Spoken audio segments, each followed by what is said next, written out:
Da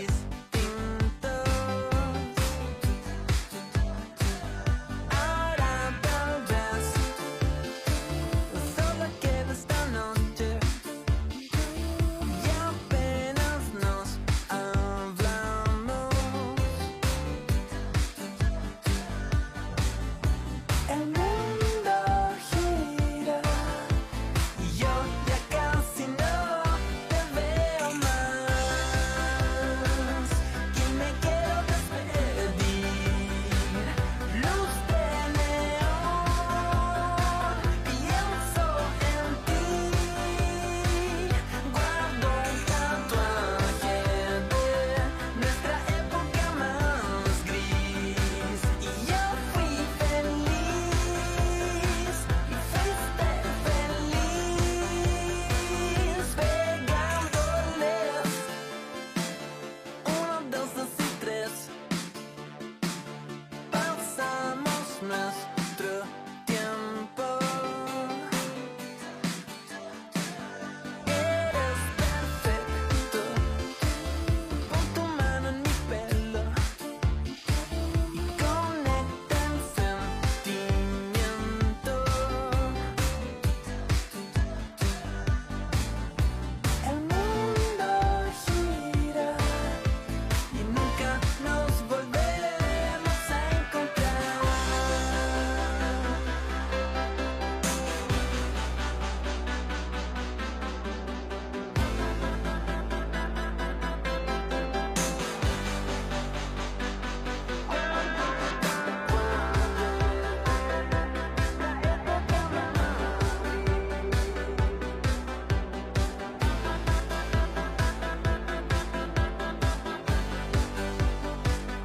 Ven hacia mí, que me quiero despedir. Luz de neón, pienso en ti. Guardo un tatuaje de nuestra época más gris. Y yo fui feliz, y fuiste feliz. Na, na, na.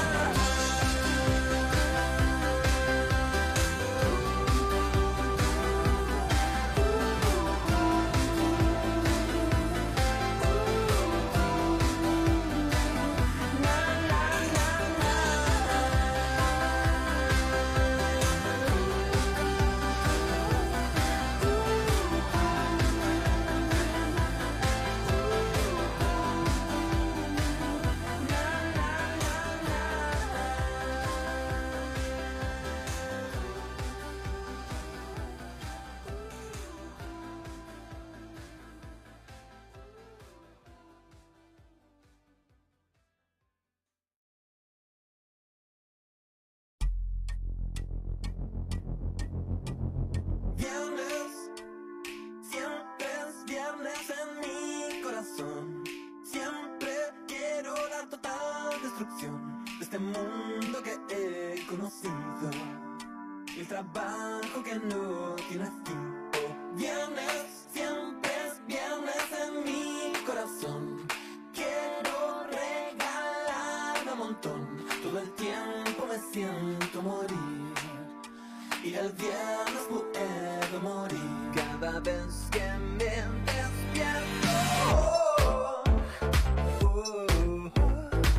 Dos mensajes en el velador. La iglesia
Esto es una tormenta.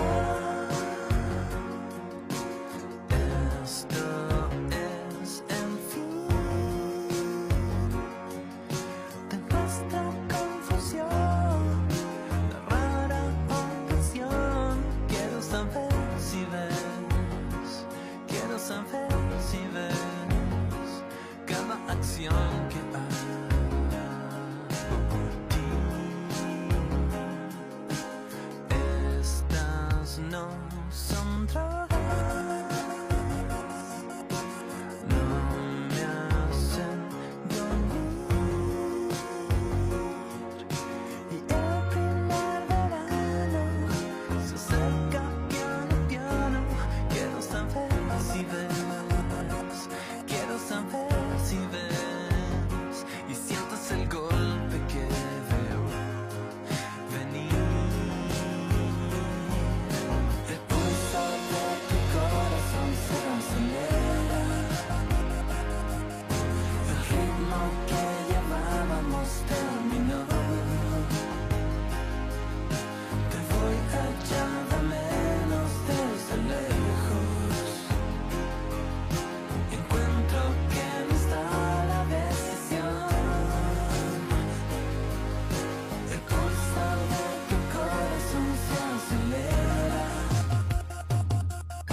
Encuentro que el momento ya pasó.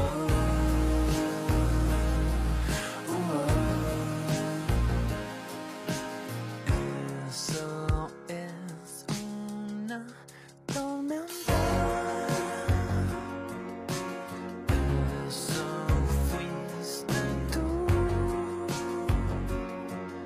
Si creo que hay distancia, me cuesta distinguir. Quiero saber si ves, quiero saber si ves, si me puedes ver venir. Todas las historias que conté por ti. Llegó el primer verano, estamos mano a mano. Quiero saber si ves, quiero saber si ves y sientas el golpe que veo venir. El pulso de tu corazón se acelera. El ritmo que llevábamos terminó. Te voy a echar de menos desde lejos. Encuentro que no está la decisión.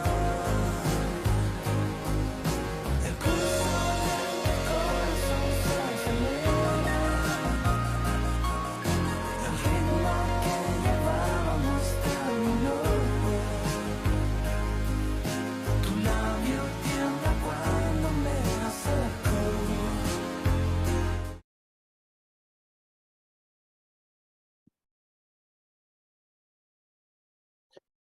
Hola a todas y todos, estamos partiendo, ya iniciamos. We are going to, sorry, I'm just listening the English audio, but now it's okay. Hello, hola a todos y todas, ahora por fin estamos iniciando nuestro último panel en el marco de Conecta 2022, este séptimo encuentro de industria documental. Estamos muy contentos, hemos tenido 3 paneles durante la semana con buenas conversaciones. Espero se vayan conectando. Les recordamos que este panel va a tener traducción simultánea para los que están en el web seminar de Zoom y pueden en la opción abajo poner la interpretación en el lenguaje español o inglés que ustedes prefieran. El panel va a ser hablado completamente en inglés, así que pueden poner la traducción al español. Y queremos, primero que todo, agradecer a quienes nos acompañan también en las traducciones y también estamos con Paulina y Jorge en lenguaje de señas chilena para que todos y todas puedan participar de esta conversación interesantísima que tenemos hoy día y que esperamos sea un aporte también a toda la comunidad, ¿no? me acuerdo yo que hace un tiempo estaba trabajando en un mercado internacional y, y en un momento me encontré con una conversación muy interesante en torno a cuáles eran los factores que afectaban no solamente la producción documental y la producción cinematográfica en general, sino también en las organizaciones que trabajan en el sector documental y en la industria en torno a cómo nos enfrentamos a las emociones, cómo nos enfrentamos a las realidades, cómo nos enfrentamos a las participantes, a las relaciones de equipo y a tantas cosas que nos dimos cuenta que era importante también traer esa reflexión y esa discusión aquí a Chile en torno a cómo hoy día estamos enfrentando un tema tan importante y tan pocas veces tocado como es la salud mental de quienes trabajamos en la industria documental. Y por eso se nos ocurrió hacer este panel e invitar a una persona que ha estado trabajando en el último tiempo de manera dedicada justamente a este tema, el tema de la salud mental en la industria audiovisual.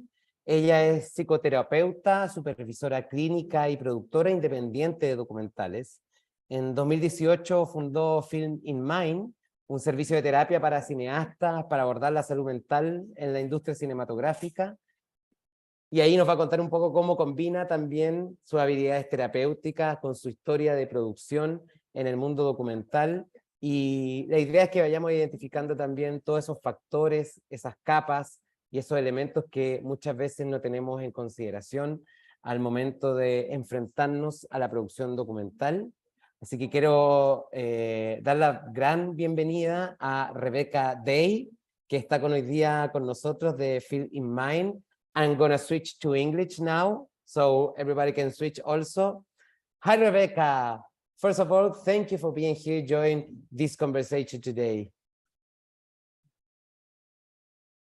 I'm calling in from a very snowy north of England, and I can see that you're all lovely and warm there. So I wish I was there in person. And sometimes when you are in a very warm or hot place, you want a little bit of cold, no? So I'm also like having thoughts about your temperature there, you know? Yeah. But thank you for joining us and for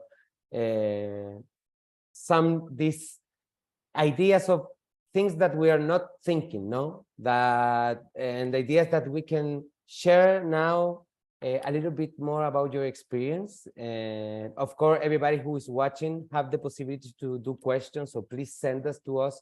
We have two people here who are gonna share your question, your doubts, your comments, everything is welcome. But first, maybe to start, I will to know a little bit more about Film in Mind, what it is, what services are you doing, and how this start. Yeah, thank you, and yeah, thanks for having me. And I'm really pleased to be able to be here and talk to you all about this, especially if it's the first time that you might be having this conversation. And I think, you know, it's still a very new conversation within the industry internationally anyway. But I started Film in Mind about 4.5 years ago, and I should probably say what I was doing before that, which I guess explains why I created Film in Mind. I was a freelance producer with the Scottish Documentary Institute. I was working with them for about 10 years before I retrained.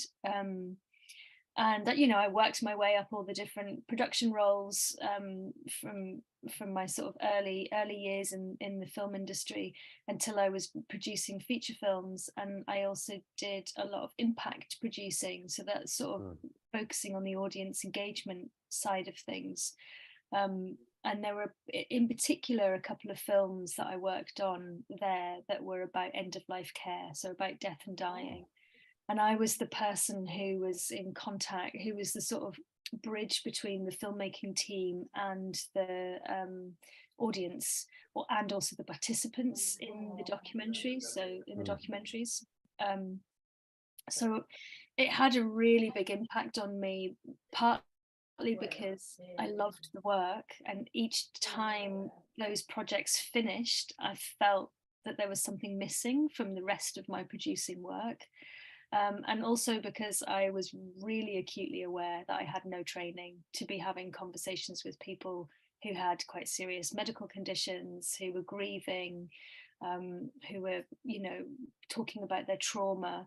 And it was just pushing me in a different direction. And then alongside all of that, I was watching a lot of really amazing people struggle under the weight of making documentary films, and seeing how much they loved the work and that passion that was driving them to do it, but the exhaustion that was coming with that. And, you know, partly from the lack of financing, but also just from the way we talked about film, I think, and how we only seem to talk about it as an artistic journey, and not as a psychological one or an emotional one. It's like the emotions were not welcome in the conversation.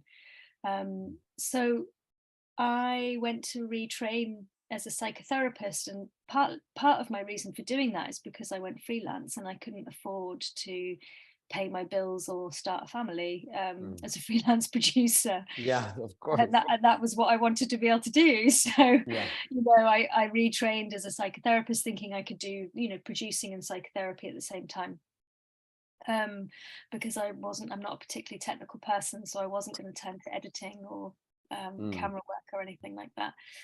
So, and I just loved it. I fell in love with it immediately.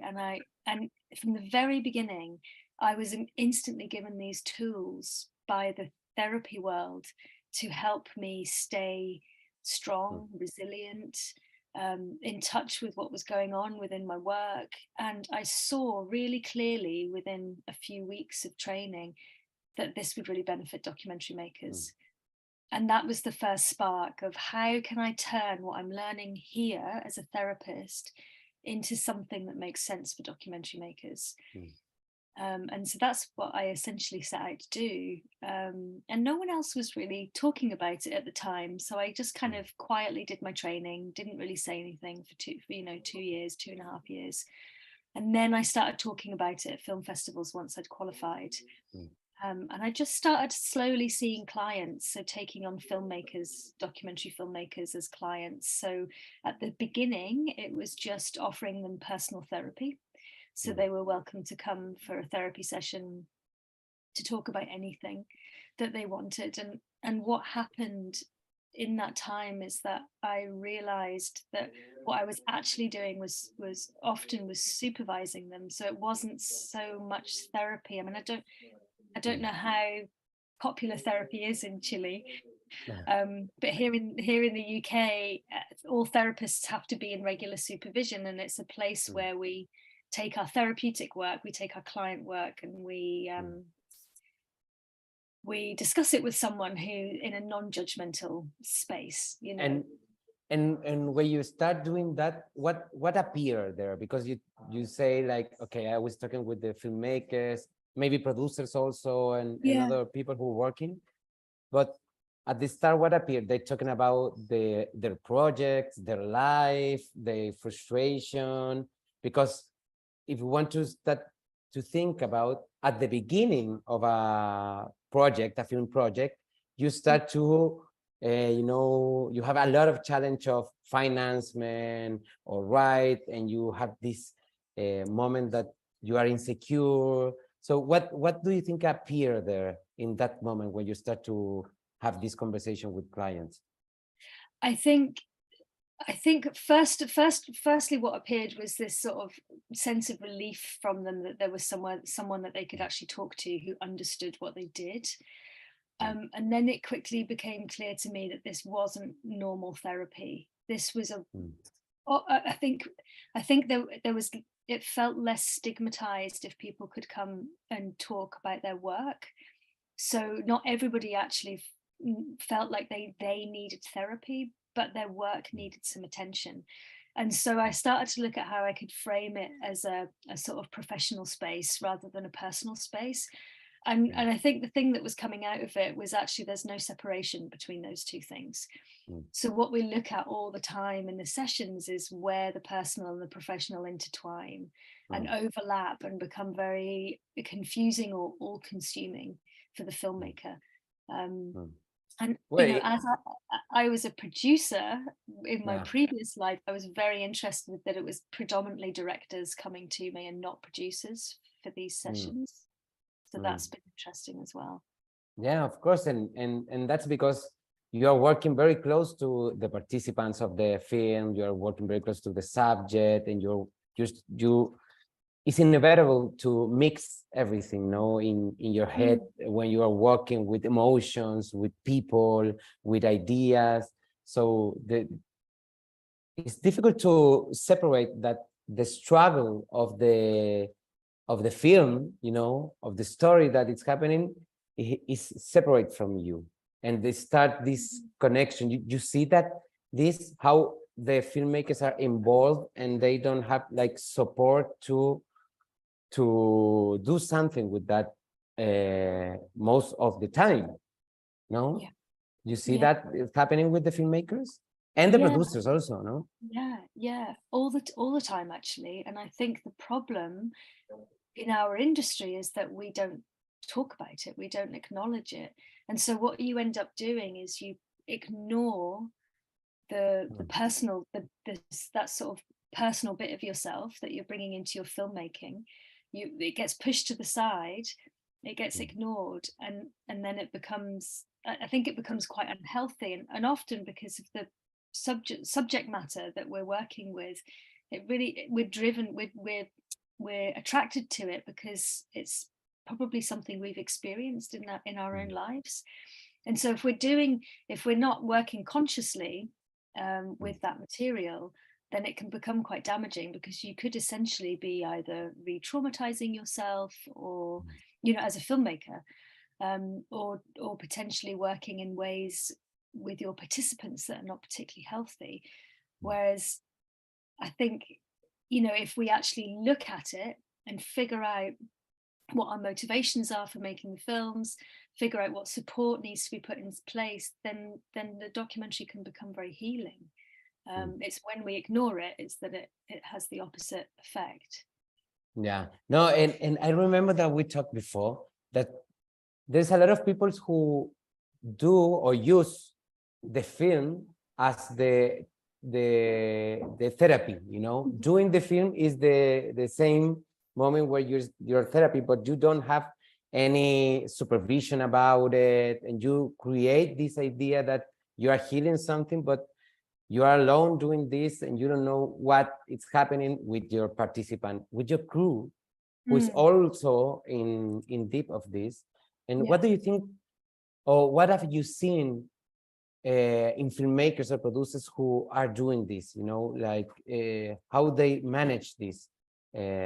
Because I understand that, you know, when you say, I'm gonna do a film about to heal my scars from the past of my family, and I want to do a film about it and talking about it, but they're not talking with anyone, you know, they're just doing the film actually. What do you see that, and what do you think about it?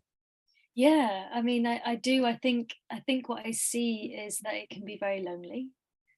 Is that, people are working on these projects that are really emotionally demanding, and that can be very lonely when you don't have someone to share it with. It can also be the thing that leads to burnout and exhaustion, because it's not being processed anywhere. And there's blind spots. We all have things that we can't see.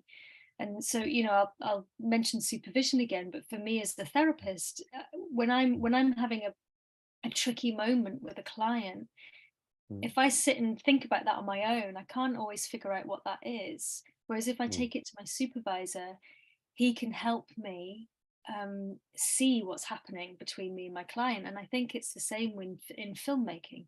You might be struggling to move forward with your story. You've hit a block in terms of how to develop it, in terms of, filmmakers can say, oh, creatively I'm struggling, but Chan, it's probably emotional a lot of the time. Is that there's something that you don't want to talk about or don't want to move towards because it might feel quite scary. But if that gets talked about somewhere and you can look at it in a place that's safe, then that can change. And Yes. I think then you can move forward with what it is that you're trying to say.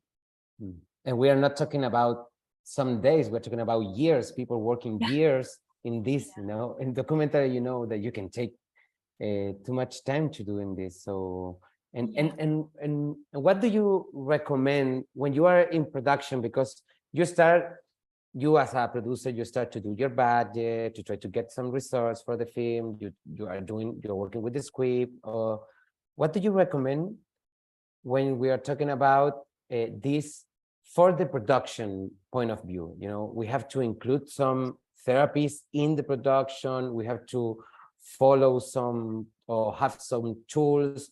What do you think is the next step today if we want to care about our mental health in film production? I suppose there's two things to look at for documentary makers, and one is the way we work within the industry, which has an effect on our mental health. So it has effect on our mental well-being is probably a better way to put it.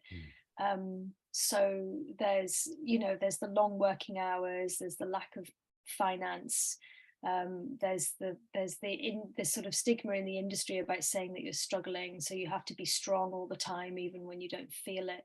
There's that sort of the work-life balance that filmmakers really struggle with as well, so that you don't prioritize your personal life and your work overtakes everything. So that's all the stuff that has an impact on our well-being.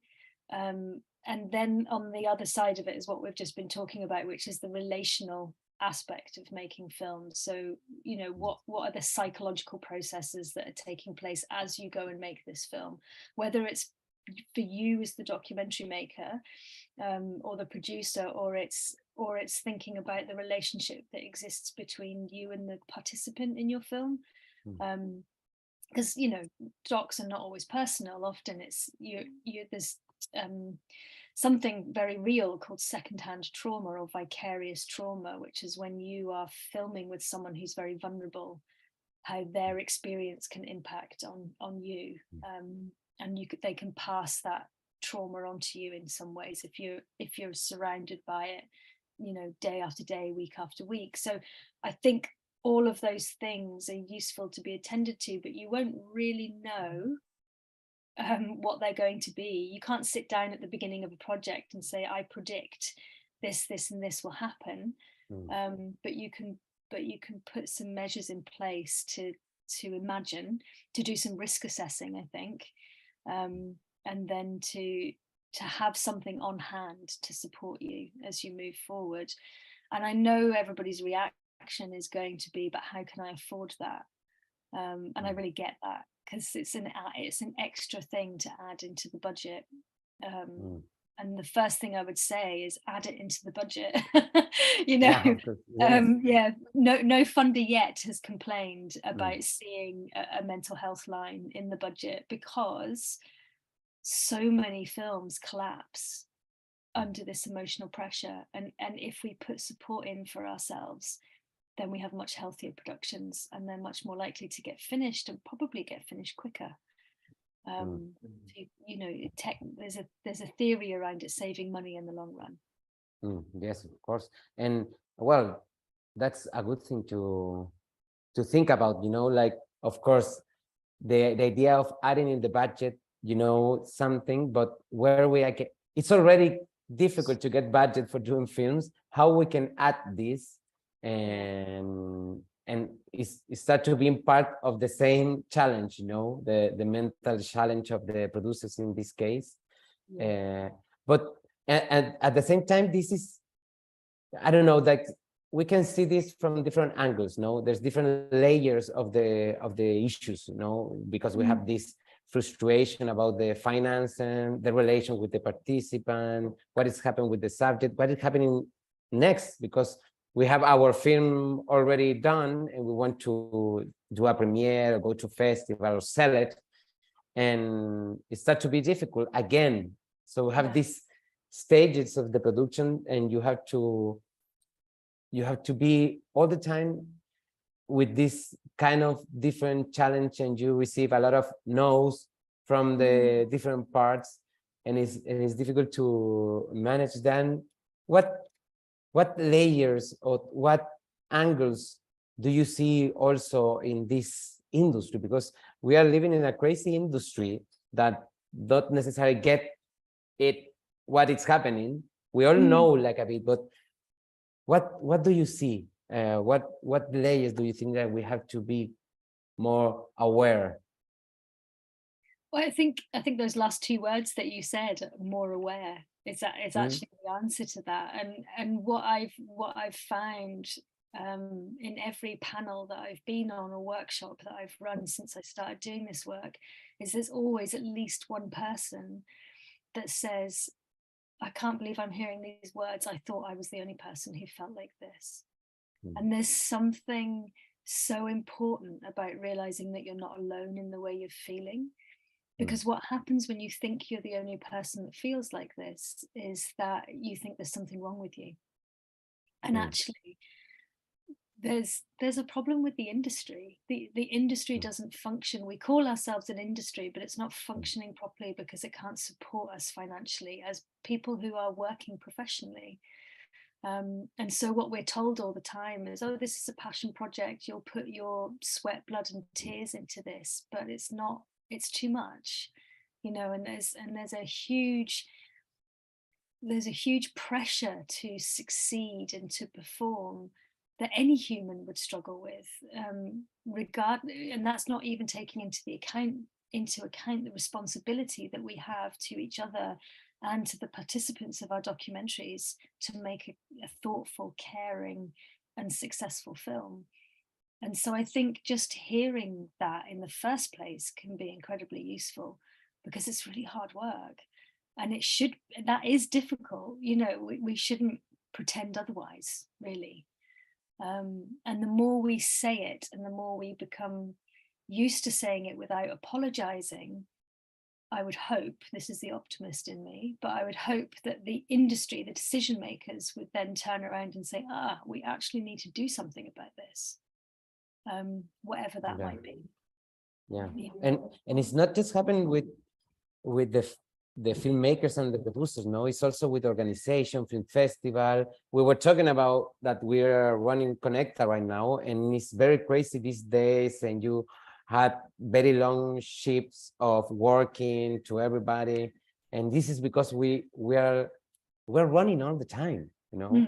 And I always say, a part of my team, that okay, this is important, of course this is important what we are doing, but we are not looking the cure for cancer, you know. It's not, you don't have to hurry, you don't have to, you know, nobody's gonna die if you don't go to this place today, you know. You have to, how we can take perspective of what we're doing, without take the importance of what we're doing, you know. That's a balance also, you know. I love my job, I love doing films, of course, but you have to be kind with yourself, of you are going to not be impossible to doing this anymore, you know. There is a balance there. What do you think about this, like this balance in between? Because maybe most of all know, you know, what is happening. We most of all know that we are running, that this industry is crazy, we have a problem, but how we can, you know, do something about it. What do you think about this balance? I think you've actually worded it quite beautifully there. You've said it's not life and death, but what it is really, really important. And that's the feeling that we're being pushed by all the time, is this sense of urgency and importance that's really difficult to put down. And so what I hear from filmmakers an awful lot is, oh, it doesn't matter how I feel, because the person I'm filming with is going through such a hard time, and it's so important that I tell their story. And it is, and I agree with that, and I would never want to take that away from somebody, because that's absolutely true. But we have to be resilient for them to be able to tell their story. And the risk we run in working ourselves to the bone is that we won't finish, we won't do it in the right way because we're too exhausted to see clearly. It's that, I don't know if you're familiar with the with the story, you know, that they say it on aeroplanes every time we fly, is put your own life jacket on before you attend to your child. And I think this really applies here. It's like, how can we take care of other people if we're not taking care of ourselves? And this for filmmakers is really fundamental. If we're not getting enough sleep, if we're not eating properly, if we're not exercising, all of those things that we need to nourish us as human beings, if we're not doing all of those things alongside our work, then our work will suffer. And so it's kind of counterintuitive. It's a bit pointless, really. So there's an inherent guilt that we hold in stepping away from the work to do something else, and that's the bit that we need to change. It's like, no, actually, this is good for me, which means it's good for my project. Yes, and just remember to all the people who are watching that you can send us questions, comments about it. We will read at the end. And you have seen like some difference or some points of connection between what is happening also in fiction sector of work, because they also have pressure. They also have this pressure of to succeed and financial insecurity, but not. But maybe it's different to, or not. I don't know. That's the question. To work with reality and work with to create a fiction. You have the experience of this difference, maybe. Yeah. I think there's a lot of similarities in terms of work ethic.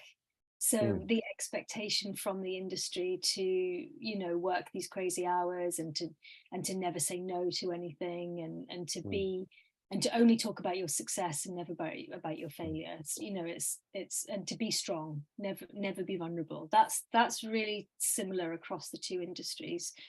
I think in fiction more we're looking at really serious relationship issues, often around ego.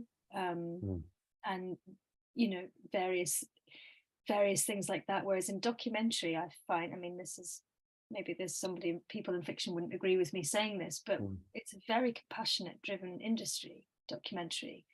We're working from a deep sense of social responsibility or social justice, of wanting to make change. And I think a lot of fiction filmmakers, also storytellers, also are driven by that. But we have a greater capacity here, or opportunity, to make the change that we need to make to work in healthier ways and to take care of each other, because that's actually what's driving us to make these films. It's you know, it's about wanting to care for other people and wanting to help them, wanting to make that change and sort of create different ways of thinking. And so that's why I get really puzzled as to how we're so bad at taking care of ourselves when we're so compassionate. But there is also an issue, no? And I think that we talked the last time, that the people not necessarily is open to do, like, you know, a therapy session or a therapy process necessarily, no? It's also one point that we have to take in consideration, because you have filmmakers, you have producers, and no, not everybody want to do or take care of this. For different reasons. I know why, but what happened there, you know, in that moment? So you can be emotionally involved in a film with unique experiences or traumatized experiences. There's a moment that you can do anything if you don't want to take care of yourself. No? Yeah. Are you asking there why people find it difficult to accept that they need and how to promote, what we do to convince or I don't know, to talk about this, you know? I think that's a cultural shift, isn't it, that's needed. And I don't think therapy necessarily has to be the solution, because I mean, you know, therapy only works if somebody wants to be in it, and it doesn't always need to be, you know, it doesn't need to be about individuals seeking out one-to-one therapy, but I think what we can do is start to communicate more openly with each other, and there's a therapeutic benefit to that.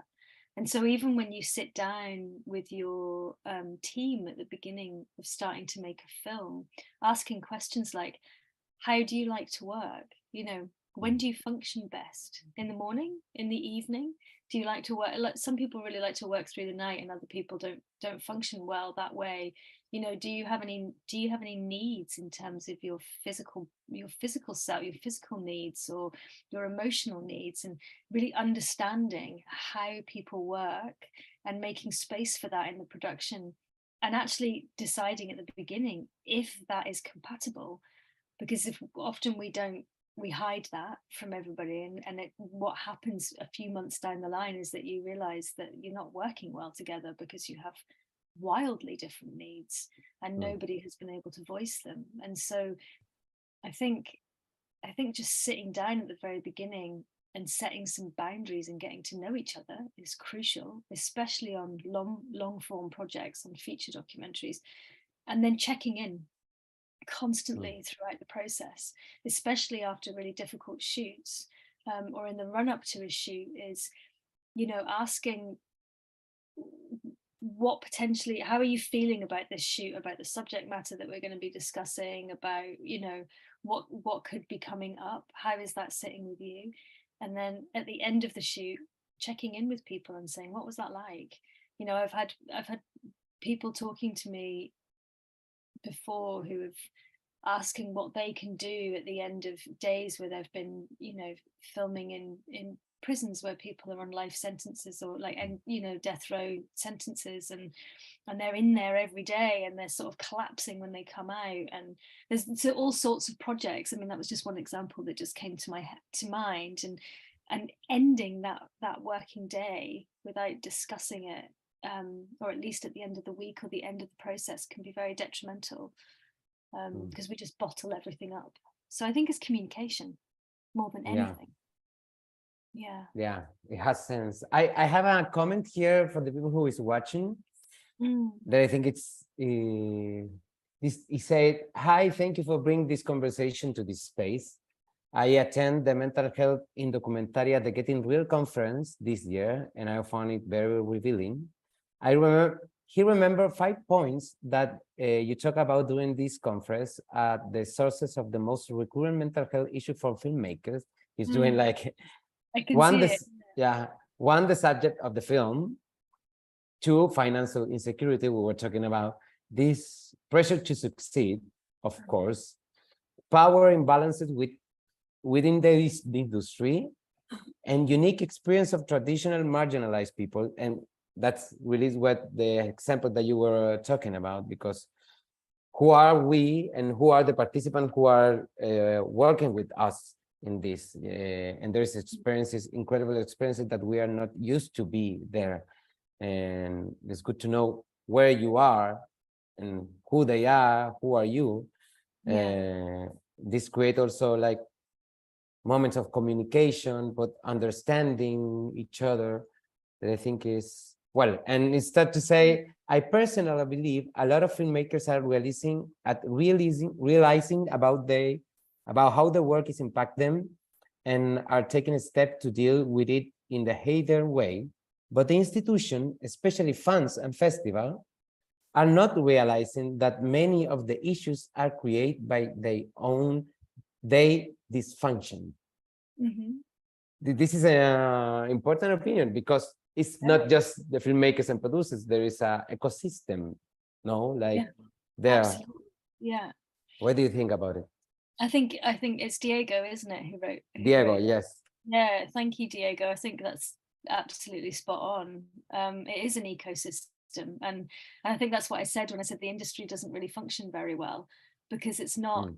So I mean, we were going to talk about some research we've been running near the end of this discussion, but we did run some focus groups earlier in the year, and one of the things that was glaringly obvious during the discussions that we had with filmmakers in our focus groups was that there's this sense of us and them between the creatives of the industry and people passing the money down or making the decisions. So the organizations, the gatekeepers, the decision makers, there's no sense of community or cohesion between the two. It's like there's two sides.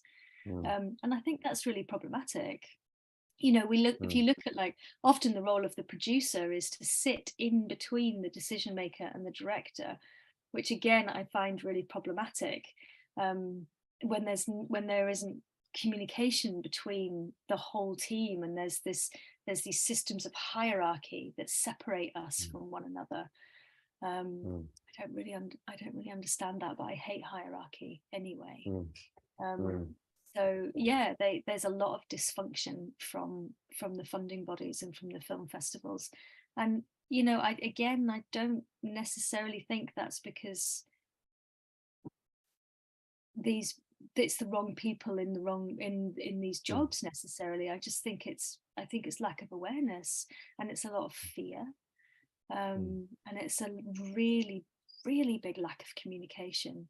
You know, there's some very, very well-intentioned people doing this work, and some not so well-intentioned people, but you know, and I think that's why we haven't really faced any resistance yet when we've introduced this subject, when we've started challenging it, and we're going to do it more, and we'll see how that evolves. But yeah, there's a separation there for sure, and it's very problematic.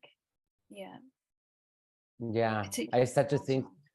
Yeah, and I start to think how we change it, because I'm agree with you that I think there's not bad people in this institution and in sport, but we're all like in the wheel, no? So when we have time to try to change a little bit the things, no? The festivals, they have been running for 60, 50 years, you know, and somehow they are very important to films and promotion and getting close with people, also with industry, but also there is a competition there, you know, and competition is always, you know, challenging for filmmakers and producers who have been in competition all the time. I think that's one of the things that is difficult to be aware. You are always in competition, you know, for financement, for premiere, for sellings. You are always like competing with others, and it's very hard to be in competition all the time. You know? It's exhausting, isn't it? Yeah, it's exhausting. So how we can, you know, like, it's a difficult question, and I don't have the answer, but how we can change that, you know, like if we organize everybody, we can start over again another thing, you know, like another wheel, you know. But organizing different people, institution, festival, filmmakers, producers, it takes time, and it's exhausting also. So I see the paradox of this situation. I just doing a reflection in my head at the same time that we are talking about. I know, and I'm not sure what the answer is either, but I do wonder what we're going to learn from this new generation of filmmakers that are coming up behind us, because you know, when they raise their hand at panels and film festival talks and everything, they often, what they're saying is, I don't think there's a place for me in this industry. I don't find it easy to get funding. I don't find it easy to be recognized. I don't find it easy to navigate this system that you're in. And I think that what they're doing is going off and creating their own system. And eventually that will take over this old one that exists. I mean, I kind of hope it does, because, you know, it's not really, it can only function like this for so long because it's kind of limping along. So and new generation are talking about too much more about mental health. It's not. There is something about generations also. You know, you were asking at the beginning what is happening here in Chile, and in Chile actually today recently we are talking about a little bit more about mental health issue. We don't have like a mental health public plan, you know, because at the same time to doing something for your mental health is a very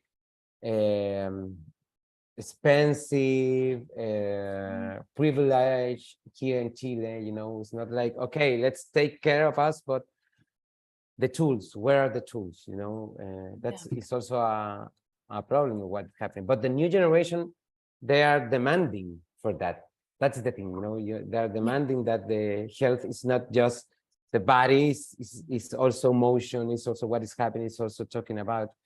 And I think you're right that with your answer. I don't know if it's the solution, but of course the hope is in the new generation who are demanding this also, not just in film industry, in all life. You know? Yeah, I think that's really true. Yeah, they're taking it. They're creating solutions for themselves, and you know, and not kind of waiting for the institutions to come up with the answers. And so when I say institutions, I'm not just talking about the film industry here, but you know, often in the UK, where we turn to is our health service for free therapy. And I think now people are looking elsewhere because the health service can't cope with the pressure, but we can provide, to an extent, we can provide that ourselves. And first part of that is just talking. It's just talking and sharing and you know, being honest about what's happening for you. That just reminds me of one of the reasons why I ended up moving towards this therapeutic path rather than continuing as I was as a producer, is because I didn't feel like I was being honest every single day in my work about who I was, and now I do, and that's a really big change, and it's very nice. It feels very nice. Yeah, I feel very, it's relieving also. Yeah. It's like you have this possibility to not be so exhausted, because it's very exhausted to have this in you, no, and just in you, and you can talk not much about it. And there's a lot of fear also. There's a lot of people who are not used to talk about their own issues with others, you know. Yeah, it's scary when you do it for the first time. It feels really strange, and then it feels wonderful because there's such a sense of release and relief that comes from that. As long as the people you're speaking to can hear you, you know. Yes, so of course. we're running some peer support training at the moment, where I'm training filmmakers to facilitate their own peer support groups, so that they don't need to be paying for therapy, but they can come together as a group of like-minded people and learn how to support one another and listen to one another. And that's been quite popular so far, so we'll see how that spreads throughout the industry. I'm hoping that will become something that people can rely on and don't have to pay for as well. No, we have an experience here in Connecta. One of our international guests, Irena Taskowski, who run a sales agency called Taskowski Films. He's doing a workshop here, and part of the workshop is doing a dancefulness, a session of movement, you know, to but mixed with mindfulness, you know, to be present, but also with movement and connect with others and leave behind all the work of the week, of the day, you know, and switch, you know. And it was very popular here because the people come and they start this session after all the meetings of the day, you know. And this kind of tools I was thinking about, because we were talking a lot about therapy, but there is another ways. The group that you were selling, the dancefulness or another kind of thing. Yeah. What do you think? What tools are you watching with this? I think that's just reminded me of another lab I went on once in Finland in the winter, where at the end of a very long working day we would all have a sauna together and roll in the snow, you know. And it's just something like that brings you together in a different way, of like, okay, let's stop working at some point and offer ourselves something else. And I think the question you were asking there, Diego, is around self-care and how you can practice self-care. And I find that quite a difficult question, because what would be self-care for me could be quite could feel awful for somebody else. So I think what I would encourage everyone to do is figure out what it is what it is in your life that makes you feel relaxed, that reminds you who you are when you're not working, that it's something physical for your body. And that could be, you know, that could be exercise, it could be gardening, it could be cooking, it could be taking a bath. It's, you know, whatever it is that works for you, make sure that you find some time to do that at least once a week, if not once a day.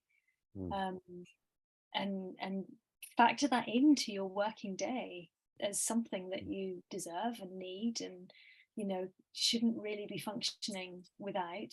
And that's the self-care part of it. And if you offer that to yourself, then it's much easier to remember to make time with your crew and your participants for that as well. So when you're filming with someone, for example, and a really, really long day, who is in charge of making sure that everyone stops for a break, for regular comfort breaks, to drink water, to take a longer amount of time off, to just breathe for a minute in the middle of, or if you notice something really intense is happening, you know, how do you take a pause from that intensity so that you can recover and come back with more energy? All of those sorts of things, which we start off small with ourselves, and they become more normal.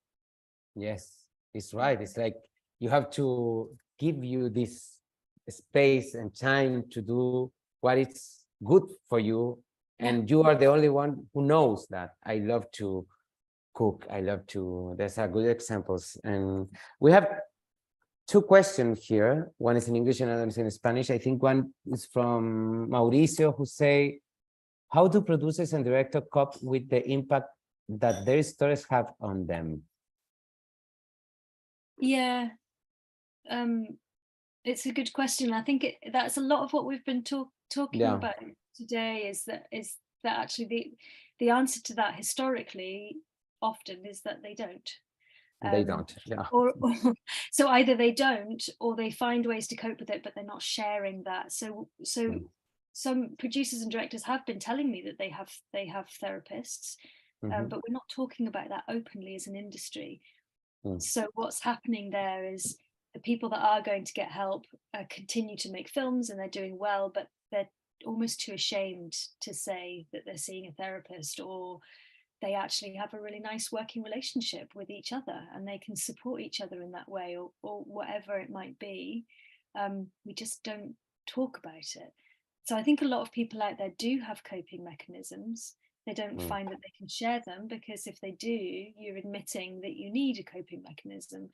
And then there's the other people that don't have them. And what happens is, so the things I've heard are turning to drink or drugs as a way of coping, not sleeping. A lot of people have problems sleeping. Some people's stress manifests itself physically. So I've heard of a lot of filmmakers with headaches, backache, autoimmune diseases have been developed from not looking after our bodies properly, chronic fatigue. You know, there's a lot of things that we don't realize is actually caused by not taking care of ourselves, the sort of physical representation of not looking after our mental health. If our brain isn't listened to, then our body will tell us.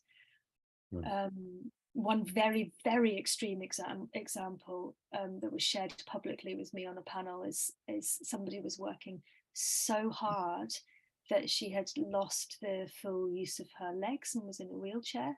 And when COVID hit and she couldn't fly and travel anymore, she recovered because she stopped going around the country, or the world actually, week after week after week. And you know, it is just a little bit about slowing down. But I've just remembered that the question was actually about stories, the impact that their stories have on them. And I suppose, you know, that is part of the impact, is that if we're struggling under the weight of something, of a story that's potentially traumatic, if our emotions aren't listened to, then our body will tell us. And the body is so wise. He knows when you have to stop it. There is another question who is Spanish. I have a connection with what are you saying. They said, you can talk about a little bit about the substance or drugs abuse actually in the teams or in the industry. Maybe had to be with the same, or how they have been affected about all this crazy way of work. What have you seen about this? Yeah, do you know, people don't talk to me about it a huge amount. No. As in, my clients I haven't had many clients who have come to me saying that that's been a struggle for them, but I know that it is a struggle. The question is around the amount of people who are turning to drug use or substance abuse while working. Yeah. So what happens obviously is that if we can't allow our bodies to recover through sleep and rest, and we need to keep going and keep going and keep going, you need fuel, and coffee will only get you so far. No. So people will turn to something else to keep functioning, because it's too difficult otherwise. So that's one reason why there would be high levels of substance abuse within film crews. And the other reason is that's what we turn to when we're feeling emotionally, the emotional pressure of the work that we're doing, or if it's our own trauma and it's suppressed. There's a reason why lots of people who have had traumatic childhoods, for example, would then turn to alcohol or drug use in their adult life, because it's too difficult to face their feelings, these suppressed feelings that they have from their childhoods. And I think it's similar in the film industry. If we're not processing our emotions, we find another way to mask it. It's a wall, it's a barrier to feeling. Yeah, and also in some moments it's a addiction. It's a disease, you know.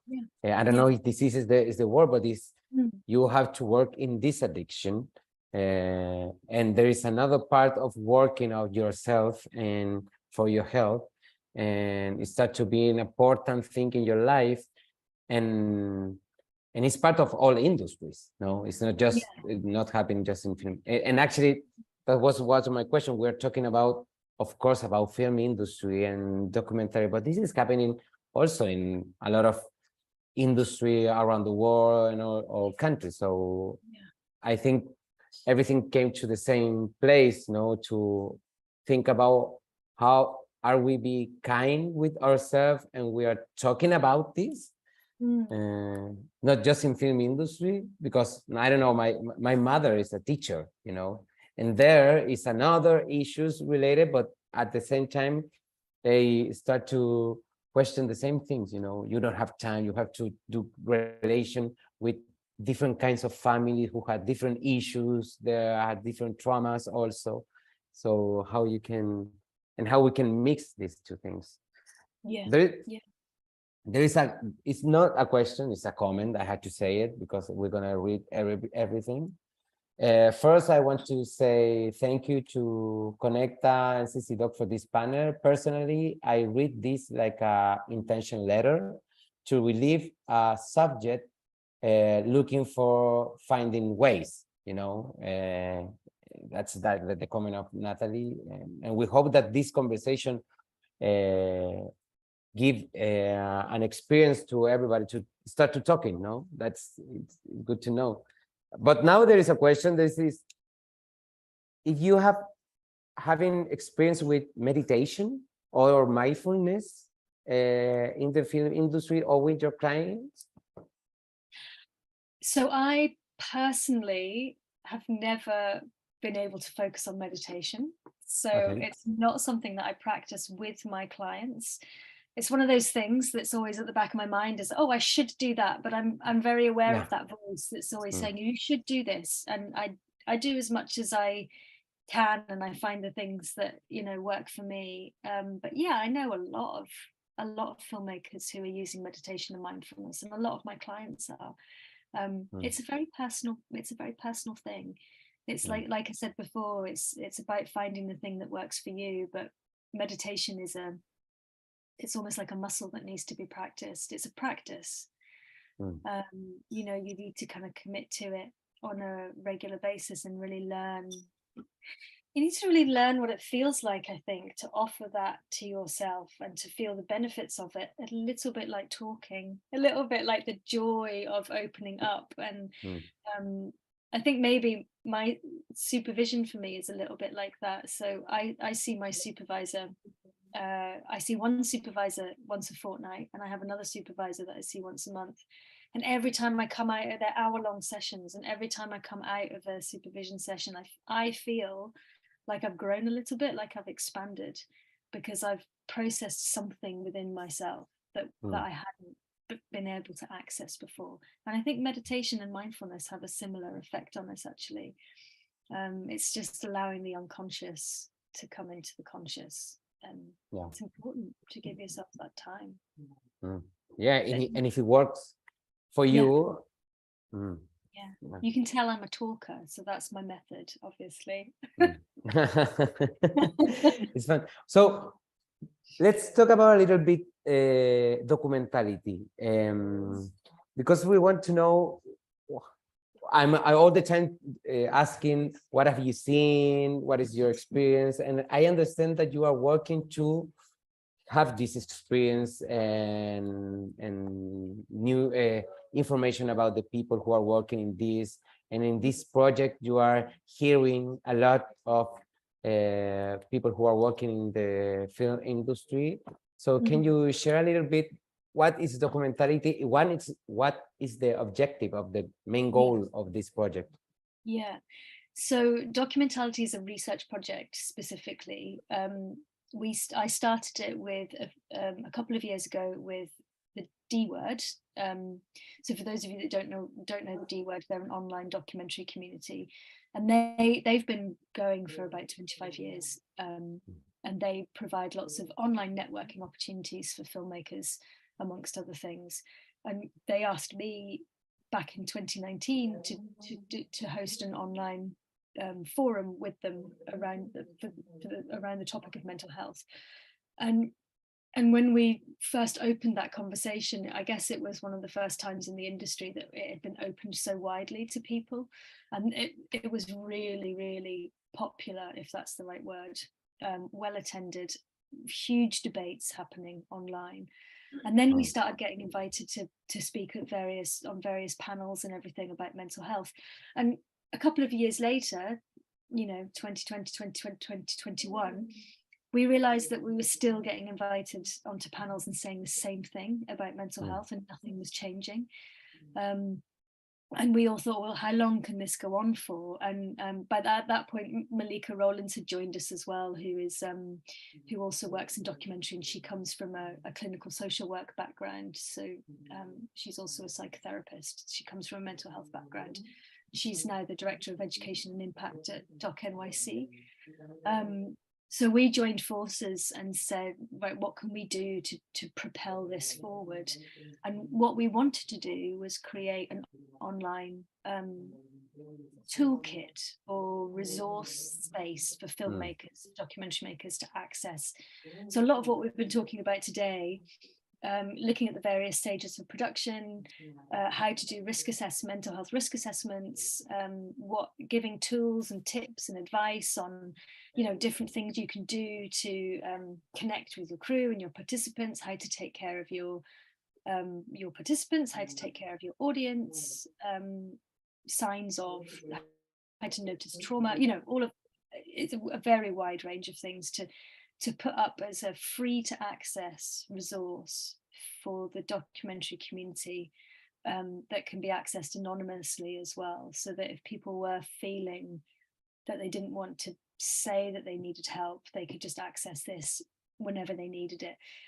Before we created that, we wanted to do proper research, partly so that we could actually raise the money to create it, and partly because we didn't want to assume what people needed. We wanted to hear from the community what they needed. So we raised some money from a few places, and we ran some focus groups at the beginning of this year in the UK and the US. We haven't done them everywhere because we had to spend the money in the UK and the US, and we're paying the filmmakers to take part in the focus groups, because it didn't ethically feel right to ask people for more time for free. We've since raised more money in Canada, so we'll be doing some focus groups in Canada as well.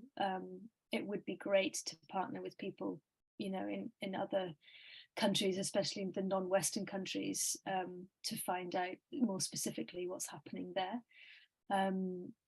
But yeah, we've done these focus groups with filmmakers, and then the next step is we're going to do some focus groups with decision makers.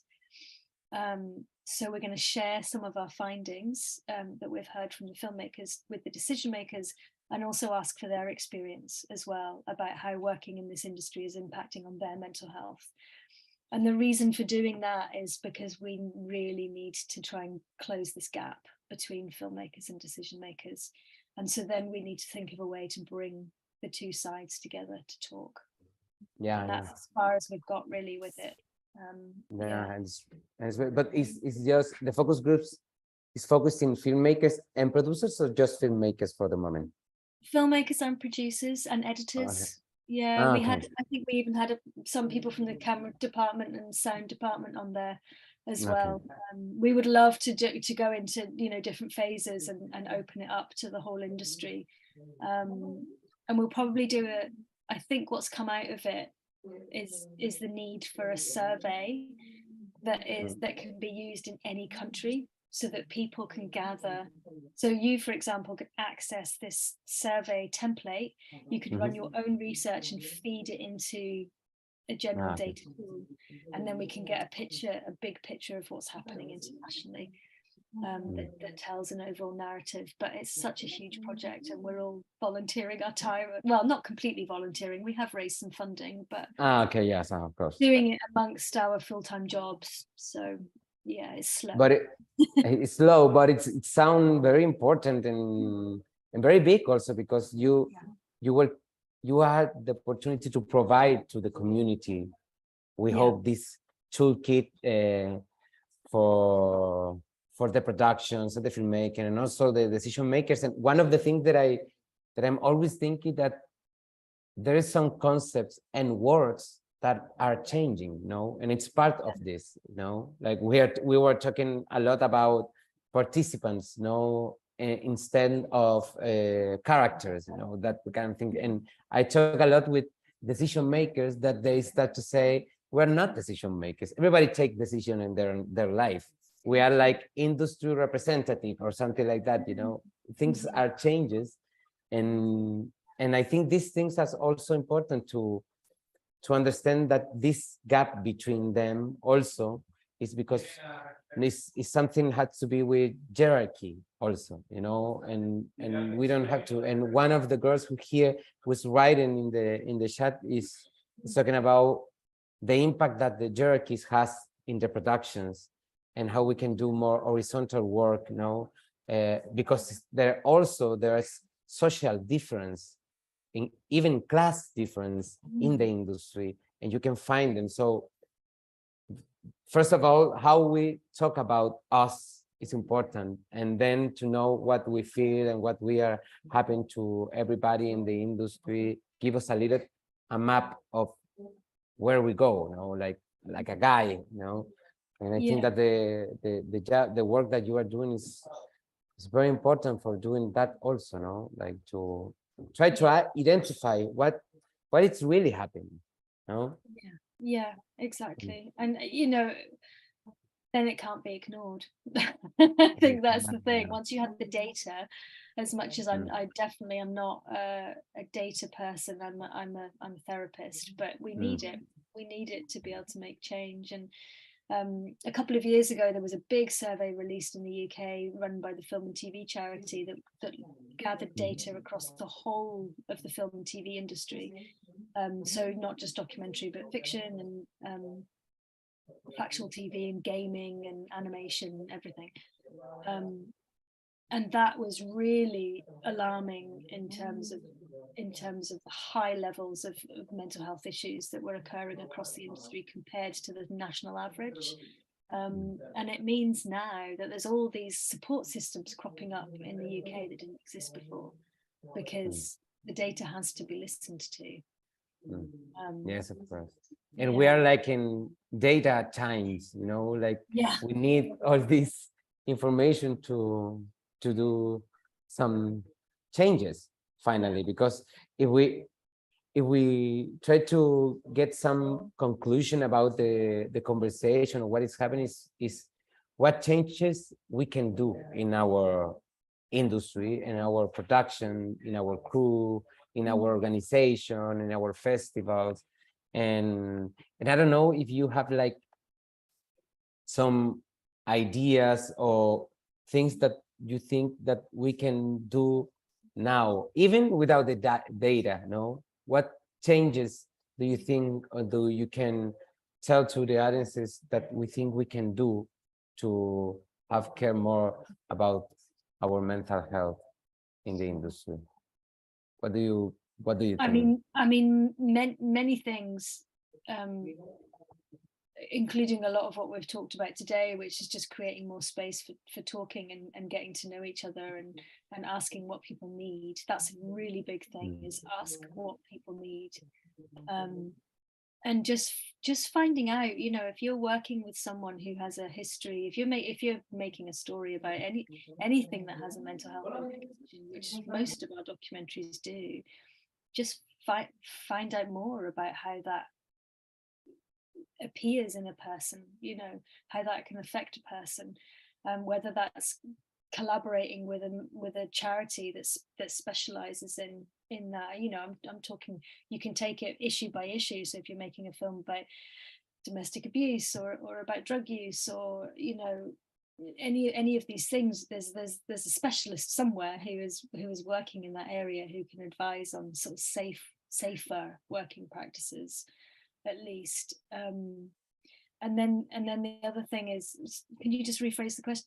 Just remind me of the question again, because I've talked to them. What changes we can do, like in this, in our own teams and crew, about it? It's just related with this. Yeah, I think the other thing is, the easiest way to break it down is that we spend a lot of time focusing on the creative process and the strategy of making films. That's really easy. So when I say strategy, I mean raising money. What is the film going to do? Where is it going to screen? You know, all of those things. What we don't do is look at the relational process. And the relational process involves any relationship that is formed through the making of this film. So whether that's a relationship between producer and director, the relationship between director and participant, between crew and audience, film and audience, you know, those are all relationships. Look at those different relationships, think about them, and think about what part of those relationships needs attention. And if the relationship starts to break down, don't ignore it. Lots of people ignore conflict. Conflict is really difficult to confront, and it will just get worse. And I think if there's conflict, just ask each other what's going on, and try, you know, and just take it from there. Yeah, they sound like small steps, but I don't know, it can be hard for people. yes, it's hard sometimes, but I think that the conclusion that is, you have create this space for talk, no? That's communication is big part of actually what we are doing, you know. We work in communication, you know, but we have to communicate each other more for being present with the other, no, to know what is happening with the other. And I think it's a very good way to see what we are doing, because we are thinking a lot about success, no? And of course you can start this question of what is success for you, what is success for you, and what is actually success in this industry. There's a different kinds of ideas about it. Sometimes it's just premieres in festival, for other is money, another is how the film has good critics, you know. There's different layers also so about the success, but in the inside of the crew or of the team, what was success at that moment? And I think that's the question also. What we are waiting for this, you know, it's not just the film, I mean, Well, it's absolutely. life. Yeah. That's absolutely right. It's not just the industry recognition, it's the transformation. Mm. You know, the reason for making the film, which is to transform someone's thinking or someone's emotional growth or Mm. whatever that might be. That is success also. That's success also. Well, a lot of things to think, and we are very, very happy, and I'm going to do a lot of thoughts about what we're talking, and I hope that the people who was watching also go to their homes, like thinking about what they can do, because this is a very important subject and issue. And thank you so much, Rebecca, to sharing your experience and information with us. We're going to be checking what is happening with Documentality and Film in Mind, and we hope that we can collaborate with you in that research, because we think it's very, very important. And please, let's keep the touch with you and Film in Mind and the projects that you are doing. Please do. And if anybody wants to reach out, you're very welcome. And also, if there's any of you out there who have been working in the film industry and have either been a therapist or want to be a therapist, then get in touch, because I think I kind of want to see this support as standard practice across the industry, and it would be wonderful to have a whole bank of people providing this for the film industry. I think it's really important. Well, they can find the information of Film in Mind in the website, no? Yeah. Okay, it's filminmind.co.uk. Okay. Yeah, perfect. You can find more information about Film in Mind and Rebecca and all the people who are working with her there. What you are gonna do now? What am I going to do now? Well, it's Friday. It's Friday afternoon and it's snowing, so I'm probably going to go and get my kids into their snow clothes and take them outside. Incredible. That's an important thing to do when it's cold. Yeah. Thank you so much, Rebecca, for joining us today. Thank you to Paulina, to Jorge, who were there doing the interpretation of sign language, Chilean sign language, for be more precisely, and the people who are doing the translation in Spanish. So let's be in touch. Thank you, everybody. Gracias a todos los que se conectaron hoy día con nosotros. Thank you so much, Rebecca, for being here. Thank you. Gracias. Gracias. Nos vemos. Cualquier cosa nos pueden encontrar también en chileconecta.cl, en todas nuestras redes. También va a quedar este panel, y cualquier duda y el contacto que quieran también con la gente de Film in Mind lo podemos también hacer a través de nosotros. Muchas gracias. Cuídense. Be kind with yourself. Don't be so hard with yourself, and be kind with others also. So thank you, everyone. Bye. Thank you, Rebecca. Thank you, everybody. Bye. Adios. See you. Adios. Ciao. When I was living in the blue, why then, if she's so perfect, do I still wish that it was you? Perfect don't mean that it's working, so what can I do when you're outside in my mind? 'Cause sometimes I look in her eyes, and that's where I find a glimpse of us. And I try to fall for her touch, but I'm thinking of